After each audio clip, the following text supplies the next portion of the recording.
This is Katrin with Disability Rights New York. Welcome to our podcast, Empire State of Rights Closed Captioned.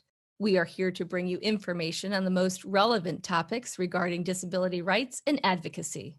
Welcome back from our brief break as we start our fourth season. Today we welcome DRNY's Executive Director, Tim Clune. He's here to talk to us about DRNY's goals for the upcoming year. Hi, Tim. Welcome back to our podcast and Happy New Year. I can't believe it's 2021.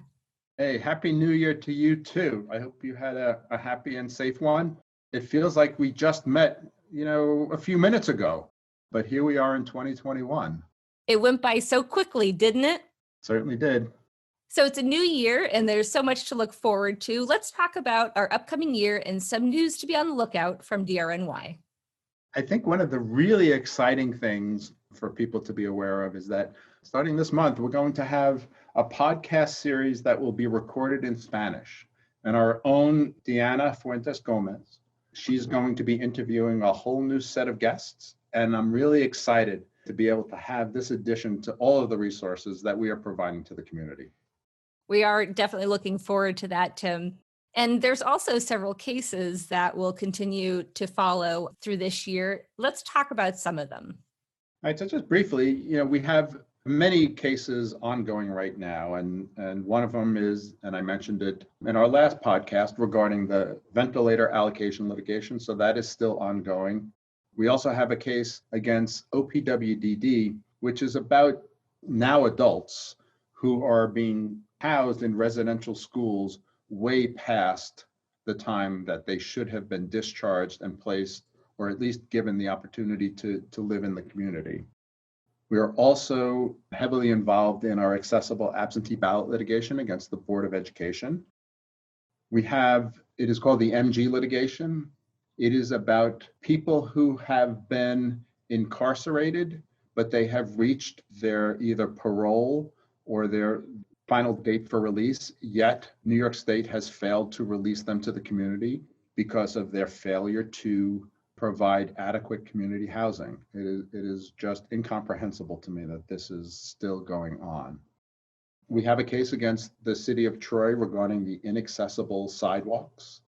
That is an issue not just in Troy, but it is an issue statewide and nationwide. And in 2020, DRNY started our mission to address racial justice in the work we do.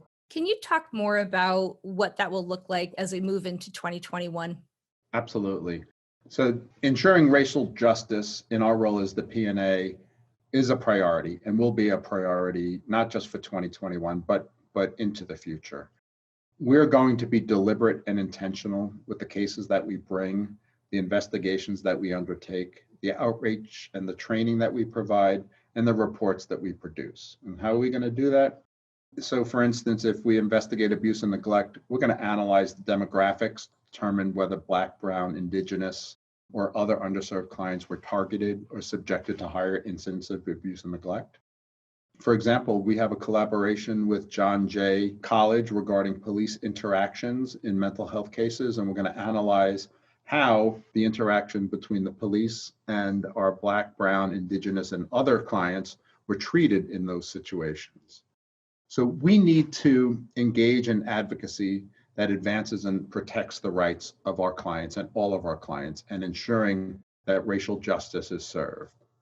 In the end, we have to change the paradigm of how our society views our Black, Brown, Indigenous, and other underserved clients through the work that we do every day. This is a priority for me, and it's a priority for the office. Well, Tim, we're certainly looking forward to reporting on more updates on not only these cases, but all that we've talked about today. Thank you so much for welcoming in the new year with us, and we look forward to talking with you again. It's always a pleasure to be here, Katrin. I appreciate all the work that you and Grace do to put these podcasts together and to ensure that our message is getting out to the community and that people know that we are a resource. Empire State of Rights Closed Captioned has been brought to you by Disability Rights New York, your source for disability rights and advocacy. If you enjoyed our program, make sure to subscribe, like, and share this post. If there is a subject you would like us to discuss, please email podcast@drny.org or comment below. Tune in next Wednesday, where we'll bring you more information on disability rights in the state of New York. The closed captioned and ASL version of this podcast is available on our YouTube channel. To listen to more Empire State of Rights closed captioned, follow us on Apple Podcasts and Spotify.